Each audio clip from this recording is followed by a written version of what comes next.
మీ సాంప్రదాయాన్ని మన సంస్కృతిని కాపాడుకోవడం బాగుంటుందా బాగోదా చెప్పండి ఒకసారి. మీరు ఏదో మతం వచ్చి ఇదేదో బాగుంది అనిపిస్తుందా? మన సంస్కృతి సాంప్రదాయాన్ని కాపాడుకుంటే బాగుంటుంది. మీరు ఒకసారి మాట చెప్పండి నాకు ఒకసారి. సార్ అంటే అంతకు ముందు అయితే క్రిస్టియన్ అయిపోయారండి. 6 ఉండేదండి. అయితే అందరు తిరిగి వచ్చారండి. అందరూ హిందూ క్రైస్తవుల నుండి అందరూ మన ధర్మాలకు వచ్చారు. తిరిగి వచ్చాడు మొత్తం అన్ని కుటుంబాలు కూడా మన వెనక్కి మన ధర్మంలోకి వచ్చాయి. క్రైస్తవులు అందరూ కూడా వచ్చారు. అందరూ తిరిగి వచ్చారు, మన స్వధర్మంలోకి వచ్చారు. ఇప్పుడు అదేలా కాపాడుకోవడానికి మనం ఏం ప్రయత్నాలు చేయాలి చెప్పండి. అదే కాపాడు కోసం ఇదే దంకులు కూడా తయారు చేస్తాము సార్. ఇప్పుడు మన కులాచారాన్ని మన కులాన్ని కాపాడుకోవడానికి మన ధర్మాన్ని కాపాడుకోవడానికి మన ప్రయత్నాలుగా ఏం చేయాలి అంటే దంకులు కూడా ఇప్పుడు తయారు చేస్తామన్నమాట. అన్ని మొత్తం తయారు చేస్తామన్నమాట. అప్పుడు మాకైతే తక్కువ మంది కదా అనమాట. అదే వాళ్ళు ఎక్కువైపోయి మన తక్కువ అయిపోవడం వల్ల ఎక్కడ వదిలేశారు. మన సాంప్రదాయం వాళ్ళ నుండి వదిలేశారు. మన తక్కువ మంది ఏడ్ చేసుకుంటారని చెప్పి వదిలేశారు. అంతే కదా? అవునవునవును. ఎక్కువ మంది అయిపోయాము. అన్ని మొత్తం అయితే ఎక్కువ కొనేసాం మొత్తం. మళ్ళీ పూర్వ వైభవంగా చేయాలని ఆలోచన చేస్తున్నారు. అన్ని పండుగలు ఇప్పుడు ఏనైతే పండుగలు చెప్పారు ఆ పండుగలన్నీ కూడా మళ్ళీ చేయడానికి సైలెంట్ గా వచ్చి అలా చేసాము సార్. అవి అప్పుడు మా నాన్న అలా చేసేవాడు. కానీ కొన్ని పూజలు కూడా కట్ చేసాము. తక్కువ మంది కదా, మళ్ళీ కోడి మేకలు కొనాలంటే మరి డబ్బులు సాలదు.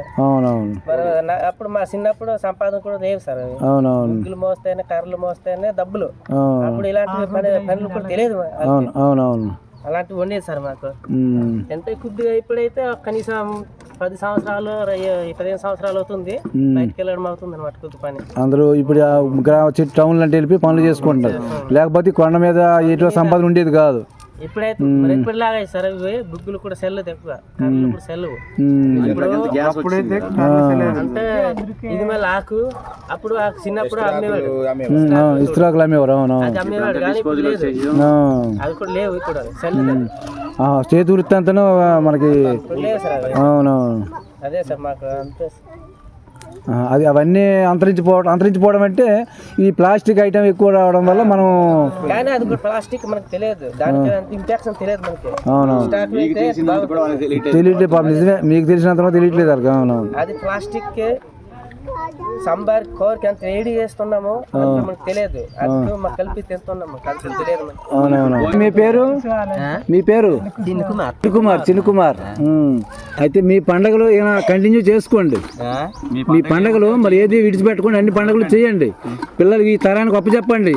మీరు అప్పచెప్పాలి, మీ పెద్దలు అప్పచెప్పాల్సిన పండుగలు మీరే మతం మారిపోయి వీళ్ళకి కానివ్వకుండా చేస్తున్నారు. ఎవడు ఎలాంటి మతం మార్పడానికి వస్తే గోవుల మీద తగిలిపోయినాడు, తన్నాడు, తప్పేం లేదు. ఒరే బాబు, మా సనాతనం మా ధర్మం ఉందరా, మీరేంది మాకు చెప్పేదని చెప్పి తన్నాడు, తప్పులేదు.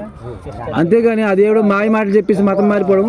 ఆ మతం అనేది మన దేశం కానీ మన ధర్మానికి కానీ సంబంధం లేదు. మనది అఖండ భారతదేశం. అంటే ఎప్పుడు పుట్టింది ఎవడు చెప్పలేడు, ఎప్పుడు పుట్టింది ఎవడు ఎప్పుడు అంతమవుతుందో వాడికి తెలియదు. అటువంటిది మన ధర్మం. ఈ క్రైస్తవం మనకి ఎప్పుడు వచ్చింది? మీ తాత వయసు వచ్చింది. అది మీ తాత పుట్టినాడు యేసు. మీ తాతకే పుట్టాడు 2,000 సంవత్సరాలు అండి. మన తాత కాబట్టి ఎవడండి 2,000 సంవత్సరాలు అండి. మన తాత పుట్టినాడు యేసు. ఆవిడ మనకు మతం తీసుకొచ్చి దేవుడు అని చెప్తే మనం ఎలా నమ్ముతాం బుద్ధి లేకపోతే?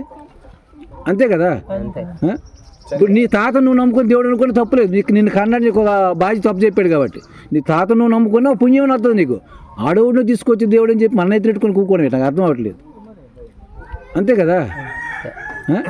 ఇప్పుడు మన ఆచారాలు ఇప్పుడు మీరు ఇంక నిన్న కాకమని ఇప్పుడు కొండ దిగారండి.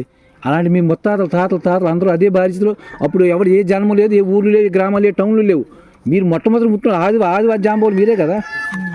ఆదివంశీయులు మీరండి ఫస్ట్. ఏ ప్రభు? ఆదివంశీయులు మీరే కదా. జాంబవంతులు ఆంజనేయ స్వామి వంశస్థులు మీరే కదా. మీ తరం మేము వచ్చినాం తప్ప మేము ఎక్కడికి వెళ్ళి వచ్చినాం చెప్పండి ఒకసారి. మీ తర్వాత మేము వచ్చినాం అసలు చెప్పుకోవాలనుకుంటే. అంటే నాగరికత పెరిగింది మేము టౌన్లో పడ్డాం తప్ప మీ వంశంలో మేము ఎక్కడి నుంచో రాలేదు కదా. మొట్టమొదటి వ్యక్తులు మీరే, మీ కులమే, మీ వృత్తి అంత చేసుకునేది.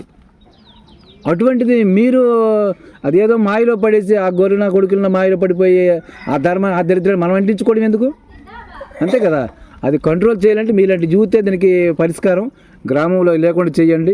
ఎవరైతే ఉన్నారో ఇంటికి వెళ్ళండి, సాంప్రదాయ సంతోషంగా వెనక్కి వినిపించండి. చట్టం గురించి కాగితాలు ఇచ్చాము, సంతోషంగా మీరు కోల్పోతారు. సంతోషంగా వెనక్కి వస్తే సంతోషం, లేకుంటే మీ మీద మేము మా కులదైవాన్ని మా ధర్మాన్ని మీరు భ్రష్టు పట్టించి మీరు క్రైస్తవులుగా మారిపోయారు కాబట్టి మా కులాన్ని మీరు వాడుకుంటారు కాబట్టి. ఇంకో విషయం ఏనండి, మన ఓడు ఎవడైనా మా హిందువు క్రైస్తవుడిగా మారితే మన కులం వర్తించదు. మన కులం కాదు, మన కులం వర్తించదు, కులంతో సంబంధానికి లేదు. మన కులము మన ఏదైతే కులం ఉందో ఆ కులం మనకి సంబంధం లేదు. వాడికి తల్లిదండ్రులు క్రిస్టియన్, ఓన్లీ క్రిస్టియన్ అంతే. తల్లిదండ్రులు ఆశీర్వాదం, ప్రభుత్వ పథకాలు వర్తించవు. వాడు ఏం చేసుకుంటాడు, మన ధర్మాన్ని మన కులాన్ని వాడేసుకుంటాడు, మన సర్టిఫికేట్లు వాడేసుకుంటాడు. అది మనం అవకాశం ఇవ్వకూడదని ఏం చేయాలి, మనమే ఫైట్ చేయాలి.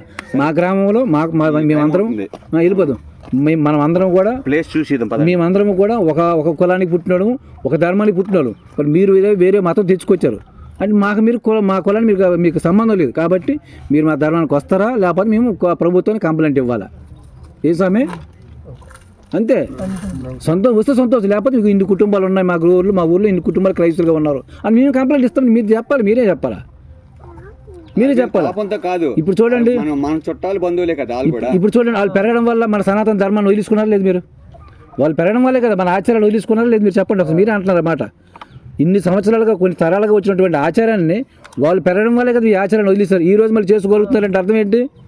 మళ్ళీ మన ధర్మాన్ని మనం తెలుసుకున్నాము, మళ్ళీ వెనక్కి వచ్చాం, మన ధర్మం మీద కొందరు పెద్దల ద్వారా తెలుసుకున్నారు, మళ్ళీ వెనక్కి వచ్చారు కాబట్టి మీ ఆచారాలు గుర్తుకొచ్చి ఇప్పుడు మళ్ళీ చేయాలని మళ్ళీ ముందుకు వస్తున్నారు. వాటికి సంబంధించినటువంటి వస్తువులే మళ్ళీ చేసుకోవాలనుకుంటున్నారు, అంతే కదా.